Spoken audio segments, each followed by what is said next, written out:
สบายดีพ่อแม่พี่น้องยินดีต้อนรับทุกท่านบ่ว่าจะอยู่ในประเทศต่างประเทศเนาะบาวลีก็ขอต้อนรับเข้าสู่ซองของบาวลีอีกคือเก่าคือเดิมพ่อแม่พี่น้องก็เนาะมื้อนี้บาวลีจะออกเดินทางไปบ้านตีนพาเนาะเมืองผาอุดมแขวงบ่อแก้วนี่แหละจะไปเยี่ยมยามทางห่วมยูนสองพี่น้องที่ว่าพิการตานะเนาะพอดีมีทางผู้ใหญ่ใจบุญอยู่ทางประเทศไทยเนาะเพิ่นได้ ส่งเงินมาไว้น้ำบาวลีโดนแล้วล่ะเนาะเพิ่นว่าถ้าหากว่ามีโอกาสได้ผ่านมาก็คอยมาเยี่ยมมายามนะเนาะก็เลยบาวลีก็เลยถือโอกาสนี้พอมีผู้ใหญ่ใจบุญอีกท่านหนึงเนาะเพิ่นได้ส่งเป็นเสื้อผ้ามานะเนาะนี่เป็นเสื้อผ้าเป็นผ้าทุงเนาะเฮากันเลยว่าโอเคมาพร้อมกันเลยเนาะนี่เงินของผู้ใหญ่ใจบุญที่ส่งมาตั้งแต่ตอนนั้นเฮาก็ซื้อเป็นข้าวสารเนาะ อยู่ที่20 กิโลพ่อแม่พี่น้องเนาะจะเอาไปให้ทางห่วมยุ่นพอได้กินแก่ความอึดความหิวนี่แหละพ่อแม่พี่น้องเนาะแนวยากแนวนั้นนะก็พอได้ครบได้กินนะก็โอเคพ่อแม่พี่น้องส่วนว่าเครื่องแล้วก็จะมีอย่างแดแล้วก็ข้าวสารจะมีเครื่องอย่างเติมอีกกันนะ ก็ไปเบิ้งไปชมพร้อมๆกันเนาะแล้วก็ผู้ใหญ่ใจบุญคือทานใดอันนี้ก็ไปติดตามรับชมแล้วก็ไปให้กำลังใจทางยุ่นห่วมพร้อมๆกันเนาะเส้นทางเข้ามาก็ทุกชุดใจพ่อแม่พี่น้องเนาะอากาศร้อนแห้งช่วงนี้พ่อแม่พี่น้องบาวลีก็บ่ค่อยได้ออกไปทางไหนเพราะอากาศมันร้อนแห้งเนาะย่านมันกระทบต่อสุขภาพนะอากาศแต่ละมือทุกแล้วก็บวกกับฝุ่น ถนนหนทางอีกเนาะก็โอเคเป็นอะไรก็เข้าไปติดตามครับส้มพร้อมๆกันเนาะ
โอเคพ่อแม่พี่น้องตอนนี้เฮาก็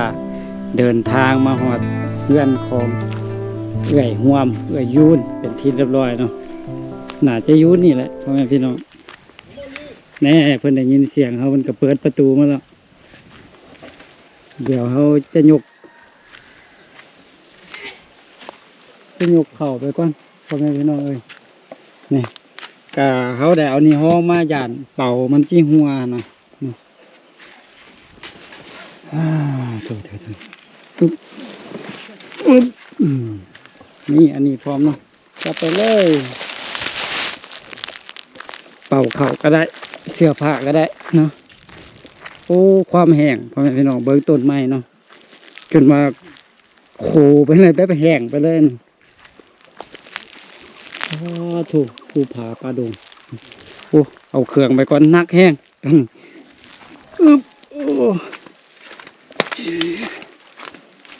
สบายดีเลยปลาทูนักเป่าเข้าโอ้ห่วมมานั่งน้ำยุ่นยุ่นมันมานั่งน้ำห่วมเนาะหลงคน อ่าบ่ได้มาโดนเนาะสบายดีไอ้ห่วม ไปดี โอ้ยไอ้ยุนสบายดีเนาะ สบายดี อ๋อกินข้าวกินน้ำแล้ว กินน้ำกินข้าวบ่มีหยังกิน บ่มีหยังกินข้าวสวยนี่กินแล้วติบ่ได้กินเทื่อกินแล้วติ ว่าหมูติ๊กหมูขยนอะไรได้ปิดนะ ฮ้อนเนาะอยู่พี่ก็ฮ้อนนะ อ๋อเราไปละ ฮ้อนเนาะ แต่เกินหน่วยนี่เพิ่นอยากอย่างฮ้อน อืม พวกไปอยู่ทำบุญนำบ่ทำต้อง ทางนี้เนาะทางนี้เพิ่นเฮ็ดนาแซงพ่อแม่พี่น้องนี่ว้าวโธ่แต่ว่าแห้งเด้น่ะเบิ่งน้ำแห้งเนาะพูนทางพุ่นคือกันอ่าไอ้ห่วมข้าวสารก็ยังมีกินนะ บ่มี บ่มีแล้ว ว่าจะหมกอยู่ มีแต่นะน้องเอามาให้กินแล้วเนาะ ให้กินหน่อยหนึง ให้กินหน่อยหนึง เอ้ยไปจ้อยน่ะอยากกินของหวานตลอดนะค่อย ได้กินของหวานน่ะ แต่ อ้าวบ่แม่นเป็นเบาหวานบ่แม่นที่ ได้กินของหวานน่ะ ถ้าบ่อยากกิน หมด จ้อย วัน บ่ จะ ได้ เกี่ยวรองหมด บ่มีหยังกิน ตรายปลา อันน้องไปทางนั้นน้องชายเจ้าไปทางใดเดี๋ยวนี้ น้องชายของมา ไปให้ติ อยู่ โอ้ยอยู่ พุ่น ทับ ลูกพุ่นน่ะ เรื่อง โอ้ พ่อนาอยู่ห้วยพุ่น ยามนี้เพิ่นไปทางให้เนาะ ทางให้หน่อยนึงแล้ว พอดีมีอันน่ะผู้เฒ่าเข้ามาในเฮือนพ่อแม่พี่น้องเพิ่นเว้าเนาะพ่อเฒ่าเฮาโลมน้ำเขาเจ้ากันเด้อ บ่เป็นหยังกะเอ้ยว่ามา บ่เป็นหยัง บ่เป็นหยังเนาะแข็งแรงดีเนาะมีแต่ข้าวน้ำซ้ำปลานี่แหละบ่มีกินเนาะ ไข้ เป็นไข้อ่ะ อืม เป็นไข้ผู้ใดเป็นไข้ เจ็บท้อง ผู้ใดเป็นไข้ซะน่ะเป็นหัวมา ไข้ก็เจ็บท้องก็เจ็บ เจ็บท้อง เจ็บท้องบ่ได้กินข้าวติ กินข้าวแซ่บ บ่ได้กินข้าวนี่เจ็บท้องโอ้ไอ้ยุนบ่เจ็บติ บ่ บ่เจ็บเนาะ อืม ไอ้ยุนบ่เจ็บไอ้หัวมันเจ็บท้อง เป็นไข้บ่ได้กินข้าวโอ้ไปอาบน้ำทางใดเดี๋ยวนี้น่ะ อยู่หั่นอาบน้ำหยังพุ่นน่ะ บนนี่มันแห้งแล้วติยังบ่แห้งเถื่อเนาะอาบอยู่นี่ติ อาบนั่น โอ้น้ำยังไหลอยู่พ่อแม่พี่น้องเราเดียวไปเห็นมันมีน้ำเมืองไหลมานี่ที่ว่ายังมีน้ำอยู่แหละเพิ่นอาบอยู่นี่ ดีแต่ว่ามีน้ำอยู่นี่เนาะถ้าบ่ซั่นนี่โอ้ยากได้ไปอาบน้ำอาบทากัน ต้องสมุปล่อยแยกกันมัน ป้าเข็นนำทางให้เมิดนี่ฮ้อนโอ้พ่อแม่พี่น้องเนาะฮ้อนสุดเลยบาลีขี่รถมาก็จนบู้ฮ้อนแต่ฮ้อนว่าไอ้ว่ามื้อนี้อันมีผู้ใหญ่ใจบุญอยู่ทางประเทศไทยเพิ่นฝากเครื่องมาให้เด้อ ก็ เบิ่งเฮามาเบิ่งก่อนพ่อแม่พี่น้องว่ามันมีมาหยังแดนเราสิมาแบ่งให้เลยว่าของไอ้หัวแม่นอันใดของไอ้ยูนแม่นอันใดนะอันนี้ก็คือเพิ่นเฮ็ดหนังสือมานี่ชุดนี้ให้สองพี่น้องที่ตาบอดเนาะอันนี้เพิ่นเขียนมานี่เราก็จะมาเบิ่งว่าอันนี้อย่างแดนะโอ้มีหลายอยู่พ่อแม่พี่น้องนะมีผ้าถุงเนาะผ้าถุงนี่มีจักอันเด้1 2 3 4 5 6มี6 มัน อั สิ้น น อะไร เนาะ อย่างนึง สิ้นเอาจิแบงให้เอหวมกับไอยูนเลยเนาะเดี๋ยวน้องแบงให้นะน้องเลือกสีให้โอเคนี่น้อยอันนี้มันสิ้นนะไอหวมเนอะนี่ เจ้า 3 พื้นเนอะ เจ้า แล้วก็อันนี้ให้ไอยูนเอาไอยูนนี่สิ้น3 พื้นเนอะแล้วก็ยังมีเสือเติมเบิ่งหาเบิ่งก่อนเฝ้าเทื่ออายุนอยู่หั่นก่อนเดี๋ยวเขาเอาให้ตืม อันนี้เป็นผ้าเนาะอันนี้เป็นผ้าเส้นหน้าเส้นยางอันนี้ของเอ้ยยุนเอาไอ้ยุนนี่อันนี้ผ้าเส้นหน้าเนอะเดี๋ยวยังมีเสือเนาะสอบเสือก่อนนี่ก็มีหกผืนคือกันเนาะเดี๋ยวแบ่งให้ทางไอ้ห่วมไอ้ยืนอะไรแบบนี้เนาะโอเคอันนี้3ผืนเอาไอ้ห่วมอันนี้เป็นเสือเนอะ แล้วก็ของไอ้ยูนนั่นอันนี้เอาเลยโอ ขอบ เค ใจขอบใจเนาะ โดยดีใจบ่ไอ้ยุน ดีใจแหละ ดีใจเนาะได้เสื้อ3พื้นได้สิ้น3พื้นเนาะ เจ้า แล้วก็มีผ้าเช็ดหน้าอันผู้ละพื้น ครับ เพิ่นฝากมาให้ อันนี้นี่เป็นผู้ใหญ่ใจบุญอยู่ทางประเทศไทยเนอะ เจ้า เพิ่นชื่อว่าแม่น้อย เจ้า ขอบใจเพิ่นนะ ขอบใจ โด ใจ ย ละลายเนาะ โด ดู ย ดีมีแห้งเนาะ โดยเอาไว้นุ่งเนอะ เจ้า เปลี่ยนการตัวใดเก่าก็ซักแล้วก็ตากแดดแล้วก็นุ่งตัวไม้เนอะ สบู่บ่มีสบู่สักคือกันเนาะ บ่มีสบู่ซัก อันนี้มันข้าวสารที่เอามานี่ไอ้ห่วมข้าวสารนี่เอามาให้เจ้าเนอะ เออ 20กิโลเนอะ เจ้า เอามาให้นะเอาไว้กินนี่แหละส่วนมากข้าวสารนี่แม่นเงินของผู้ใหญ่ใจบุญอยู่ทางประเทศไทยคือกัน เพิ่นชื่อว่าแม่นุ้ยเนอะ เจ้า แต่เพิ่นฝากมาให้นี่ 1,000 บาท เจ้า 1,000 บาทได้อยู่600,000กับ30,000 เจ้า แล้วก็น้องไปซื้อข้าวมา400,000กีบ20กิโลแน่ เจ้า แล้วก็เหลืออยู่200,000กับ30,000แล้วก็เฮาสิให้เอื้อยเอาไว้ซื้อเพชรเกลือเป็นนัวบ่แม่นหยังบ่อยู่ในบ้านเฮาเขาเจ้าก็ขายเนาะ เจ้า เอาซื้อแพบซื้อสบู่นี่แหละ อันนี้เป็นเงินที่เหลือมาของพี่น้องก็คือเหลือมา200,000กับ30,000เดี๋ยวเขาจะให้เป็นใบให้เพิ่นเนาะให้เพิ่นหูเลย อันนี้แม่นใบ50นะเป็นใบ50,000อันนี้มีอยู่200,000เอาอันนี้ใบ50เด้อ ขอบใจเนาะ อันนั้น200,000แล้วก็อันนี้ใบ10,000เด้อนี่ เจ้า อันนี้ใบ10,000 เจ้า มี30เด้อ เจ้า อืม ใจ ดีใจเนาะ ดีใจ อันนี้เอาไว้ซื้อเกลือแป้งนัวหรือว่าซื้อแฟบซื้อสบู่เด้อ เจ้า อยู่บ้านเฮานี่มีขายอยู่เนาะ ขายแพงๆนี่ ขายแพงอ่ะ บ้านนี้ขายแพง มันอยู่ไกลแน่เนาะ ๆใจ อืม một cái áo Việt nó phạm một Việt là tiếng một Việt là tiếng một Việt nó ức Việt là tiếng มันอยู่ไกลจากตัวเมืองนี่เนาะอืม ก็คือตัวเมืองเนาะ แม่นเอาตัวเมืองเขาเจ้าขายหลายแน่ นะ ก็เลยว่า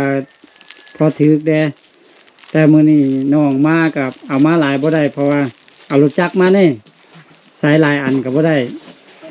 ไปร่วมกับเจืออันใดแม่นใบ10,000 ชื่ออะไร ชื่อตัวใดใบ10,000 นี่สิบ อันเนี้ยใบ50เด้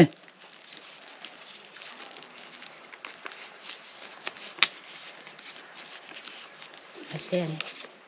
บ่แม่นใบ10 ใบ50ดูอยู่บนไหนลองเบิ่งลองจับมาเบิ่งดูเอาเสียไปก่อนตกลองเบิ่งเพิ่นโอ้เพิ่นจับเอาก่อนนี่อันใดใบ50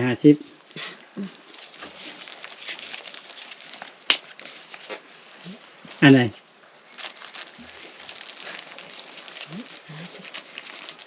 บ่แม่น เซน บ่แม่นใบ10,000นี่เฮาสิแยกให้นะเบิ่งเฮาแปลงให้ก่อนมาจับมา อันนี้ใบ50นั่นนี่นะแล้วก็อันยูอันนั้นน่ะจับมาให้เฮาแปลงให้ก่อนมาเอามาพี่จับเงินมาเดี๋ยวเฮาแปลงให้ก่อนนะอันนี้แม่นใบ50คือกันนี่ใบ50นะเอาใบน้ำกันใบ50นะอันนี้มันใบ10,000เนี่ยนี่น่ะเอาใบ10,000อันนี้น่ะเด้อชื่อเด้ออันนี้3ใบ50,00010,000อันนี้4ใบมี50,000เด้อ เจ้า เวลาไปจ่ายก็ซื้อไปนี่แต่ว่าเวลาไปซื้อเครื่องนี่เฮ็ดแนวใดห่วมเอาไปให้เพิ่นฮักโทษให้ติ โอ้คอยก็ซื้อ บ่ซื้อแม่นผู้ใดไปซื้อให้แต่ละเทื่อซั่นน่ะ พี่น้องสาย เอาให้น้องชายไปซื้อให้ดาห่วมก็ฮู้เงินน่ะ โอ้ ฮู้จับเบิ่งนี่ฮู้อ่ะยูนฮู้บ่ยูน ก็ย่นโมโหเลย hụ lại บ่ฮู้ว่า phải hụ lại บ่ฮู้เดี๋ยวอันเฮาสิทดสอบห่วมเบิ่งเด้อว่าเพิ่นจะฮู้บ่อันนั้นเอาไว้ใส่เงินน่ะเอาไว้ไหมก็มีบ่เอาไว้อะไว้กระเป๋าติบ่ป้าไว้นั่นตัวเองก่อนก็ได้ ก่อนเมียนรับไปเอาตัวเมียน เอาไว้ก่อนบ่เดี๋ยวเฮาไปเฮือนแล้วค่อยเมียนได้เด้อ เดี๋ยวจะถามอันนี้มันใบยังอันนี้นะ ไปสิ ฮะ มาชิบกับบางแน่ก็ได้เนาะ ว่าแม่นนี่ใบ2,000อันนี้นะเพิ่น เริ่มจะ เพิ่นน่าจะบ่อันนั้นพ่อแม่พี่น้องบ่ฮู้แต่ว่าเวลาจ่ายเพิ่นให้น้องชายหั่นไปซื้อให้เนาะจะเป็นประมาณนั้นพ่อแม่พี่น้องเองป้าเอ้ยยูนกดเครื่องบ่วางเลยเนาะ ดีใจเพิ่นได้เครื่องไม้เครื่องงามๆพ่อแม่พี่น้องมีผ้าถุง ผมช่วย แล้วก็มีเสื้อเนาะมีผ้าเช็ดหน้าแบบครบสุดเลยอืมดีใจเนอะไอ้หวมเนอะ ใจ มากับบ่เห็นผู้ใดเป็นหยังอยู่ดีมีแห้งก็ดีใจเนอะ เจ้า ข้าวน้ำก็ไว้กินนะ เจ้า น้องก็บ่ได้มาโดนแล้วก็มื้อนี้หั่นผู้ใหญ่ใจะบุญเพิ่นความจริงเพิ่นฝากเงินมาโดนแล้วล่ะแต่ว่าน้องบ่ทันมาแน่มื้อนี้ได้มาก็เลยว่าเอา เอ้ยไหนเอาจอมๆ ซื้อข้าวซื้อหยังมาให้เนอะเอาไว้กินเพราะฉะนั้นน้องจะได้กลับแล้วเนอะ อยู่ดีมีแห้งเนอะ เออ เอาเลยเนาะ กลับก่อนวันนี้น่ะ โดยโอ้ยังยาบุเดียวพอดีถือยานะนั่นมาไว้ให้กินอยู่เอากันนะ นี่มันมีญาตินี่ไอ้ฮะใช้พูดอ่ะพอจะตายฮอดเดือนนี่น่ะ บ่ได้เอามาพ่อ ไปรับเงินเขายืมเงินเขาเป็นล้านหนึงมาสักแนวเขาเข็นยังบ่รู้บ่พอยังเอ้ยเงินมีจัก อันนี้เขาเอายาอันแบบอันน่ะดีแก้ไขแก้หยังมาซื่อๆเขาเจ้าฝากมาให้เนี่ย ทั้งไอ้ทั้ง เพื่อเขาไปเอาอันอยู่บ่รถก่อนที่นิทานเด้อ ไป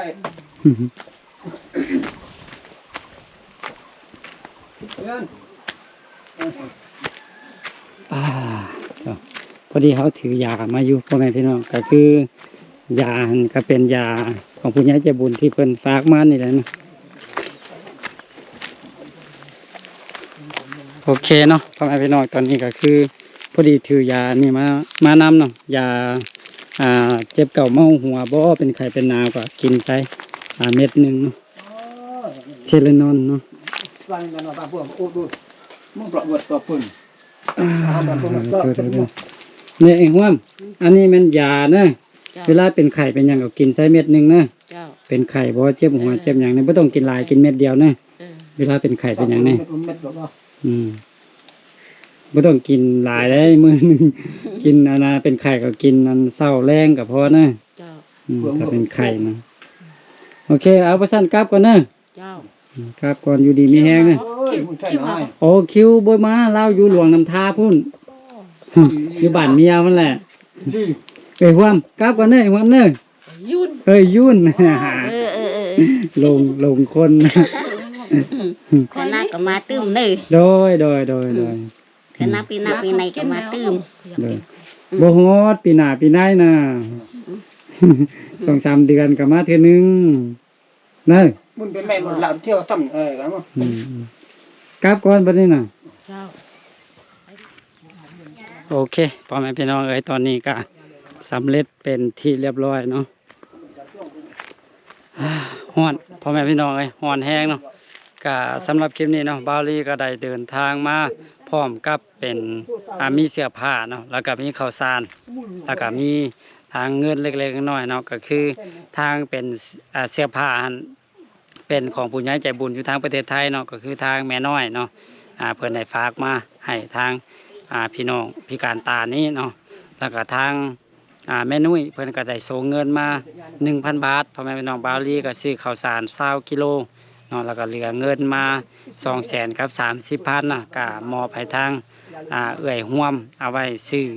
อยู่ซื้อกินเนาะเพอบาวลีก็อยากซื้อมาให้อยู่แต่ว่าหนทางที่เอามามันเปื้อนแห้งเนาะแล้วก็มีขี้ฝุ่นมีหยังใดอีกอย่างบาวลีก็เอารถจักรมาเนาะมันบรรทุกเครื่องมาบ่ได้หลายเนาะกระทายนี้บาวลีก็ขอขอบคุณขอบใจเนาะทางผู้ใหญ่ใจบุญเนาะทั้งสองท่านก็ขอให้เพิ่นจงอยู่ดีมีแห้งอยู่ดีมีสุขร่ำรวยสุขภาพร่ำรวยเงินทองเนาะทานให้มาเท่าใดเนาะในครั้งนี้ก็ขอกลับไปหาตัวทานเป็นห้อยเท่าพันเท่าเนาะความเจ็บอย่าได้ความไข่อย่ามีสาธุโอเคพ่อแม่พี่น้องสำหรับคลิปนี้บาวลีขอตัวลาไปก่อนเนาะแล้วพบกันใหม่ในคลิปต่อไปส่วนมาจะเป็นคลิปใดและอยุใส่ก็อย่าลืมให้กำลังใจกันคือเก่าคือเดิม